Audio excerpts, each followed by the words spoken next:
This box contains a precious cargo. 1 queen, 10,000 workers, and a little bit of honey.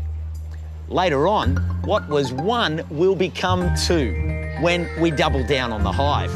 But first, let's see what other sweet delights we've got on the show this week.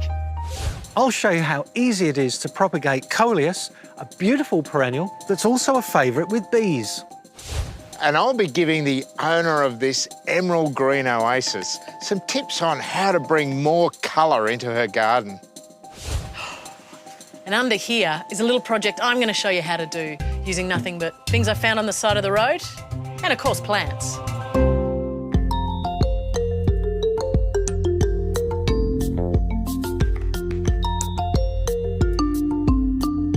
You'll not be surprised to learn that this home belongs to an interior designer. In fact, Jason Chong is a trained architect and his creative eye extends to pot plants. I've come to see how Jason integrates them into the design of his own home, especially indoors, and how he keeps them in tip-top condition. I've always loved indoor plants from when I was young. It's always been a passion, and I've always loved how they soften spaces. Especially being an architect, I love how it can change a room and bring the inside out, because I think that we really respond well to plants.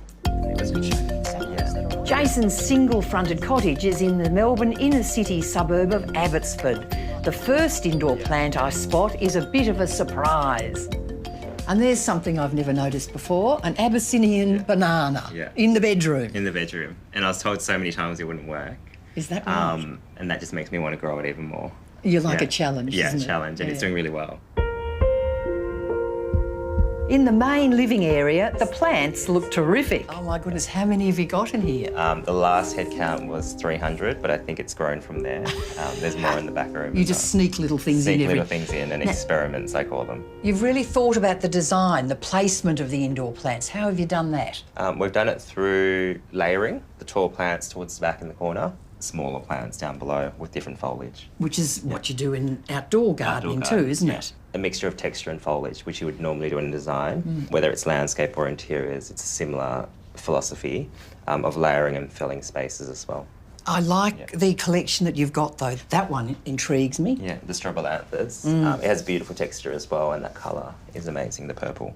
And this one next door to it, the variegation. This is a Picasso peace lily, similar to the other type of peace lily, but with beautiful variegation, which is unusual. And then this one, that's been around for ages. Yes, so that's a watermelon peperomia, and it was around prolifically years ago. For a long time, people stopped collecting them, and I think they're starting to come back. Well, it really is a wonderful collection of plants and things. Yeah. There's a word for it, gallimaufry. That's a good word, isn't it? Yes, it is.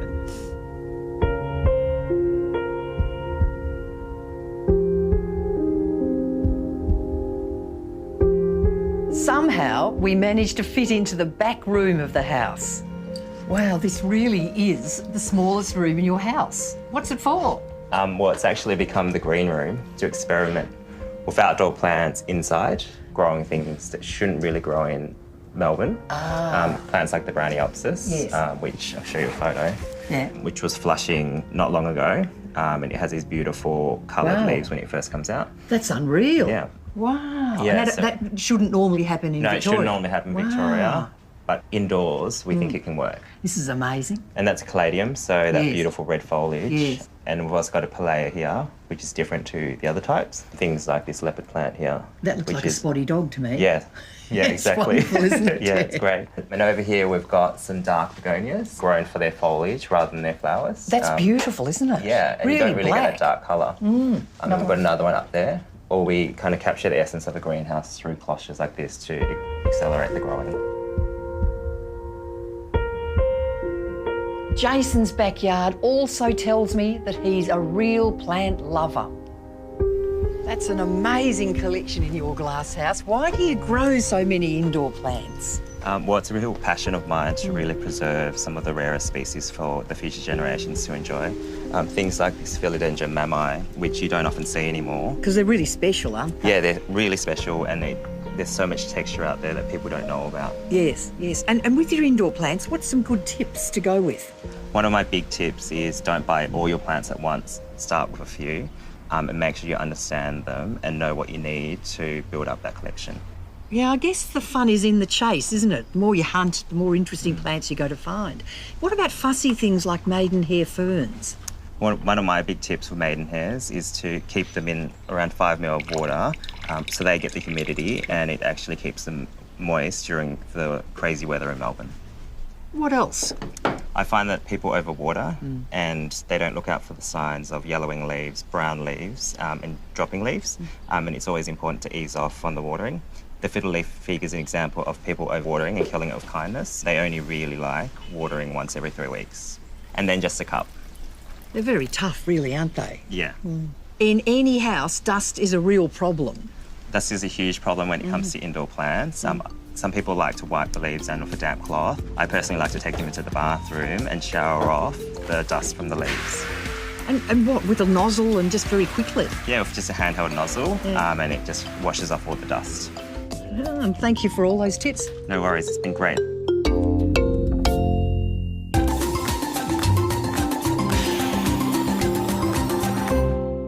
This weekend, I'm going to be planting my first batch of winter veggies, which is going to feed us for the next few months. I try and plant some more each month, and rather than just plant one variety of broccoli, cabbage, collie, kale, and even kohlrabi, I try and plant several different sorts. It gives me a variety of colour and also size and ripening times. This weekend, I'm going to be pruning all my pome fruit. That's apples, pears, and quinces. I'll be taking off pretty much all of this new whippy growth. This will allow the tree to focus its energy on developing the fruit and also promote more fruit next season. I'm also going to lime my stone fruit and my pome fruit. This will sweeten the soil and ensure that there's enough calcium in the soil for next season. One of the main jobs that I've got earmarked for this weekend is controlling citrus leaf miner on my citrus trees, and I'll do that by snipping off the affected leaves which have the insect inside and disposing of that in the bin. Then after that, I'll spray all the tips with an organic horticultural oil. And what that does is it puts a coating over the leaves, and that deters the adult female night-flying moth from laying her eggs, which would then hatch and infect the new flushes of autumn growth.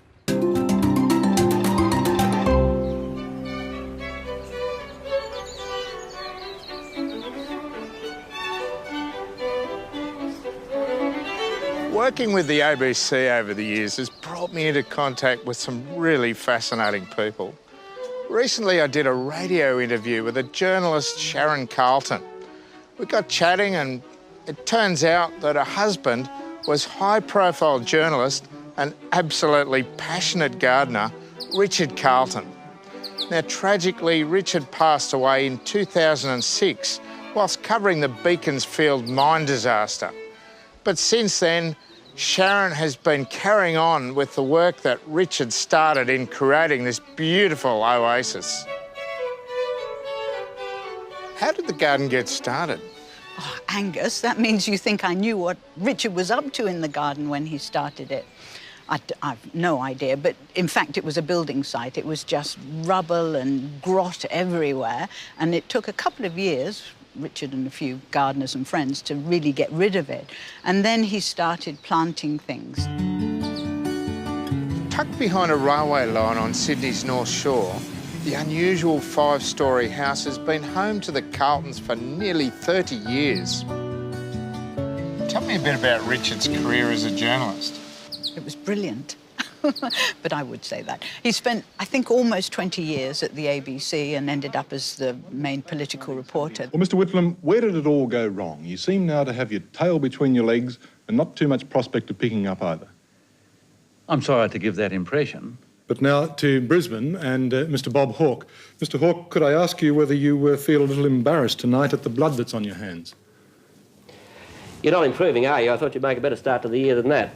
It's a ridiculous question. You know it's ridiculous. I have no blood on my hands. Mr. Hawke, then how do you expect the electorate... Then he went to 60 Minutes, and there I think he more indulged his real passion for going to difficult places like Afghanistan and Iran and anywhere in the Middle East to try and bring back those hard, difficult war stories that he was so passionate about. Last night it was 21st century warfare as those American F-18 fighter bombers bombed that hill just over there. Regular gunfire here on the city streets. I think the way in which Richard used the garden was as a solace, as somewhere he could go to after the stresses of what he'd seen in the war zones or dodging bullets. I know it sounds dramatic, but that's really what his life was. And then he'd come back here and you've got all the beauty, the serenity, the quiet of family and of the garden, which was so important to him. The steeply sloping block has been terraced with a series of paths and hedges that lead visitors on a journey of discovery. So, Angus, welcome to my stairway to heaven. It's brilliant. So tell me the story of those privet hedges. Well, I know it's a weed, but there was so much here. Yeah. I mean, we couldn't take it out. It was stabilising the embankment, and so we decided to use it.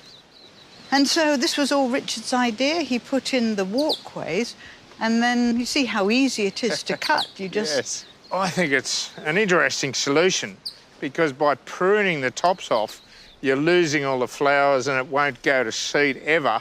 So it does reduce that weed potential. But lily pillies that grow locally in Sydney would be something you could perhaps gradually replace this with. Well, Angus, you're more than welcome to come and replace all our hedges with lily pilly. We'll workshop that idea. Well, there you are, Angus. This is Richard's den, his workshop, and you've no idea how many olives I had to eat so that he could put all his rotten nails and screws and things in the right order and all labelled. Everything in the garden just he made himself, with help from friends. I mean, this is pretty typical of the sort of thing that Richard would do in making bridges like this. But it's still maintenance, maintenance, maintenance. But it's very functional. No, totally. So, Angus, while you're here, just tell me, we've got all this wonderful greenery, but how do I get more colour into it all? Sure. Well, you've got a rainforest gully kind of theme that is the natural environment here. And some of the flowering native trees. So there's the Illawarra flame tree, a big ball of flaming red, the silky oak with its bright gold flowers, and there's another one called the ivory curl, which has delightful creamy coloured flowers en masse. So you'll be able to see all those up on the hillside from the house. But down here on the flat where you've got the little stream coming through, the soil's much wetter. So we need things that'll cope with that. So I'm thinking bottle brush, and there's one called Great Balls of Fire. So several times through the year, you'll get this little flush of bright red foliage. And the final one is one called the stream lily. It has a bright pink plume of flowers. So I'd put that along the creek bed as well. Sounds fantastic. Can you write all this down for me, though, Angus? I'll never remember it all. No problem. With botanic names. And that's Richard's bench. I love the quiet. I see myself as a caretaker, not as a gardener. I want instant satisfaction, so I'm very good at weeding because it's beautiful afterwards. And really, I'm just here sort of looking after it. That's how I see my role.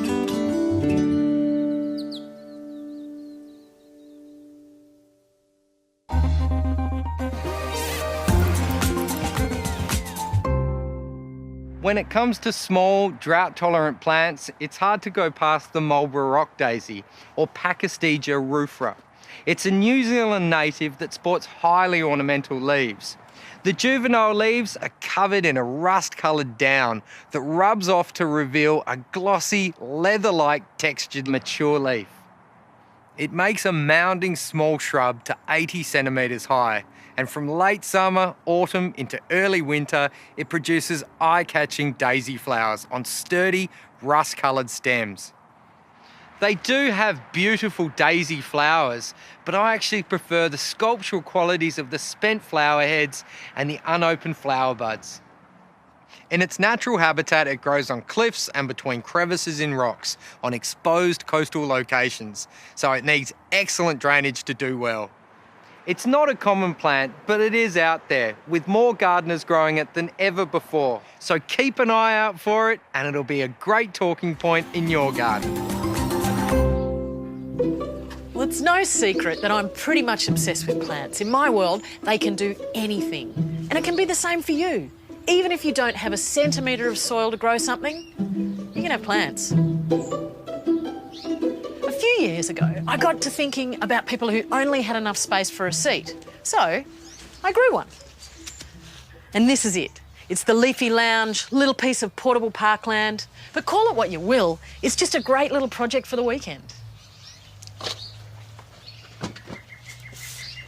All you really need to make a seat is something that you like the look of, you know, that's a vessel. So I really like these gal bins. They're really sturdy, they don't rust out, and you find them on the side of the road all the time. If you want to make a kid's seat, something like a bucket's really great, a little bit lower. I've got some polystyrene, which is going to take a bit of the weight out of the seat so it's really mobile. And of course, because this is going to be essentially a big pot, it needs drainage.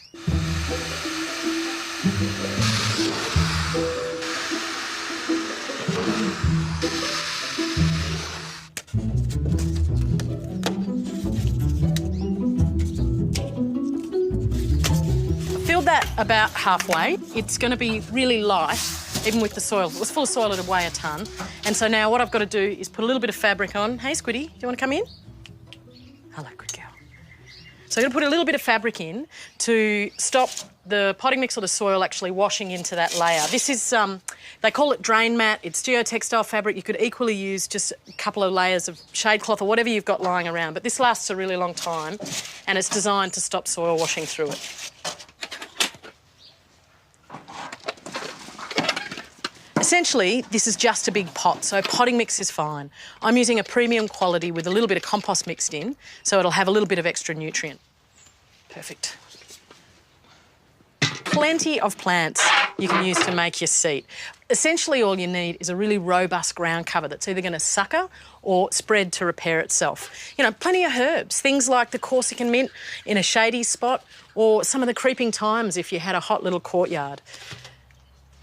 Dichondra, absolutely one of the most popular plants of the last, 15 years in gardens because it's so tough. It'll take full sun position. It actually comes from Mexico, this species, and it really can take the hottest spot in the garden. So it'll be fantastic in a paved courtyard or if you want to make a seat in a hot spot. Another Australian species of Dichondra, the kidney weed. It is one of the most ubiquitous plants in the bush. You'll see it all up and down the east coast of Australia. It is really tough. I've had great success with it, so I reckon that's what we use today. So you could start with a number of small plants, tube stock, that you fill out the seat with. But because this is actually a spreading ground cover, what actually works quite well is, and it's quite economical, is to get one plant and chop it into a few pieces. So you can see by the root system there that the runners are all ready to get out of this pot. So I'm going to chop it into 4, plant it out, and it'll fill it out much more quickly.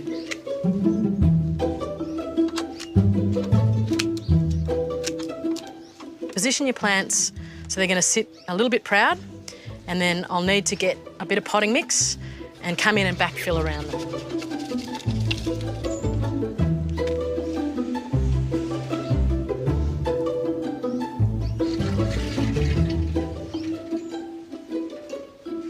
So keep the water up to them in a sheltered spot for about 6 or 8 weeks. That's how long it'll take for it to fill out. And then after that, water them early in the morning or late at night, or at least a few hours before your guests turn up. And then everyone will be sitting pretty.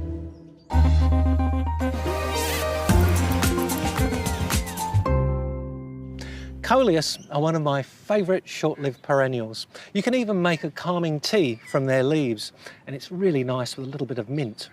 But these plants don't live forever, and most people know that by deadheading them, you can extend their useful life. Now, this is true. However, if you let them flower, the flowers will bring in blue-banded bees into your garden, and they're brilliant pollinators. It's the seed production which exhausts Coleus. So once they finish blooming, remove the dead flowers, and that will extend their life. But even so, all good things come to an end, and you can tell these stems are starting to get tatty. It's time to take cuttings and start the whole process again.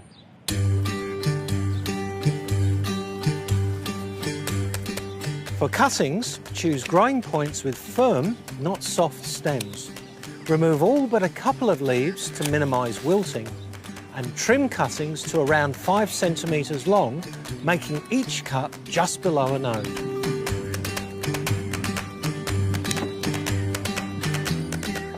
Now the next step is to fill up some pots with some premium potting mix, make a little hole, slip in the cuttings, and then wait for them to root.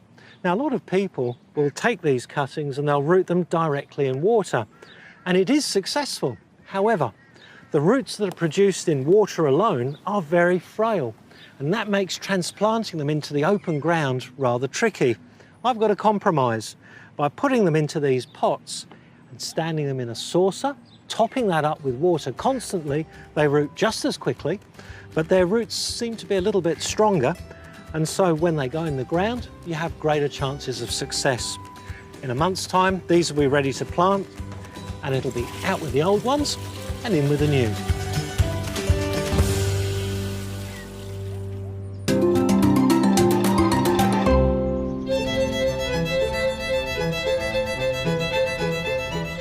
You know, there's nothing I love more than watching a colony of bees going about their daily chores, helping make our gardens more productive.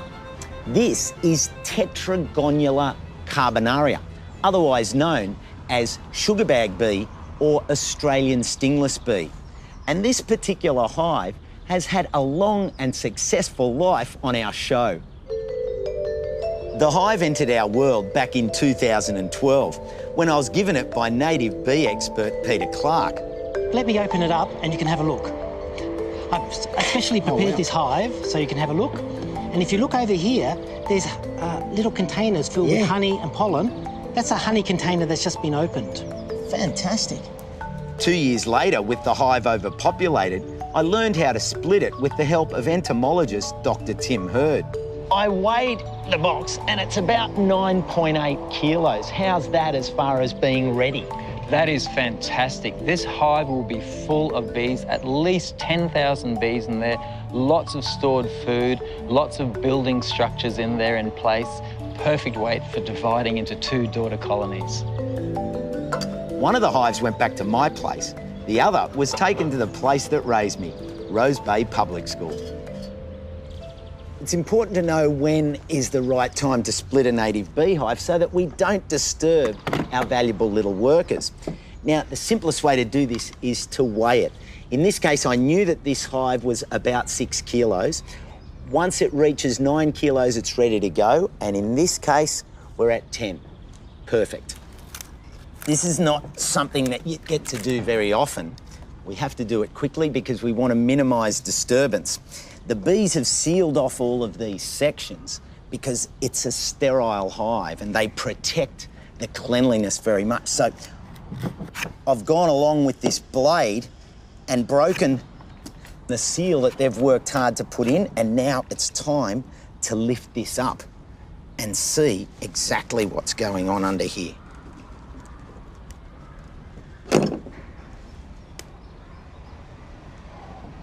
Oh, look at that. You can see the brood, the form of the brood, this Fibonacci spiral. It looks perfect in here. I'm not actually taking any of the honey out of this hive because we're splitting it and I want them to have as much food as possible to adjust and build the new hive. The top half of our existing hive will go onto a new bottom.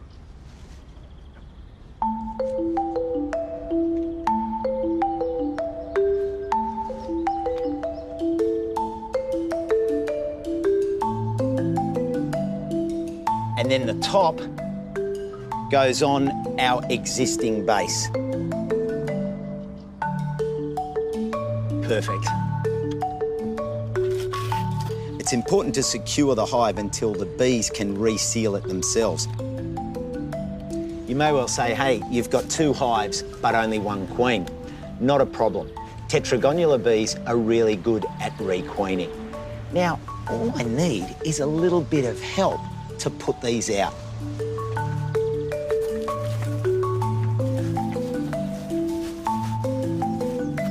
After splitting a native hive, the 2 hives have to be placed either side by side, which is what I'm doing here, or at least 1 kilometre apart to stop the separated bees returning to their original hive. Don't go under it. Just a little bit of pressure on there, pulling down as I hit it.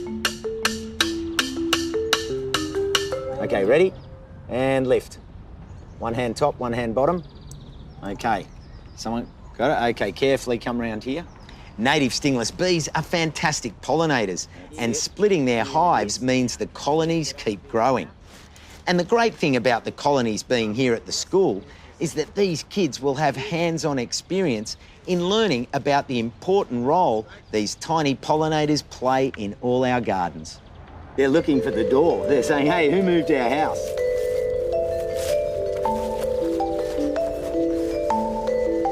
Okay, lift it up. Oh, look how high you've lifted it. You lifted it right up.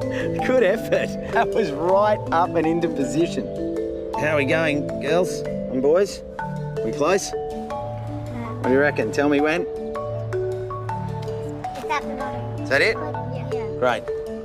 And we stretch it over. Is our strap over the top.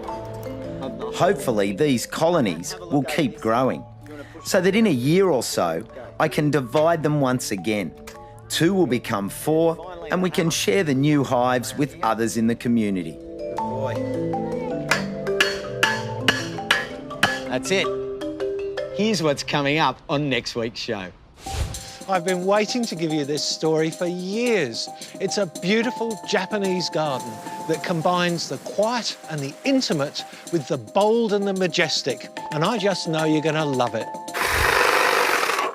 There's plenty to do around my place. I'm pruning a wormwood hedge, I'm dividing a globe artichoke, and I'm digging up and transplanting some willing volunteers. Sancha sought advice from local designers who convinced her to try plants that suited the coastal subtropical climate. It was absolutely wonderful just to realise that if you do go with what your land wants, it rewards you. You get so much more.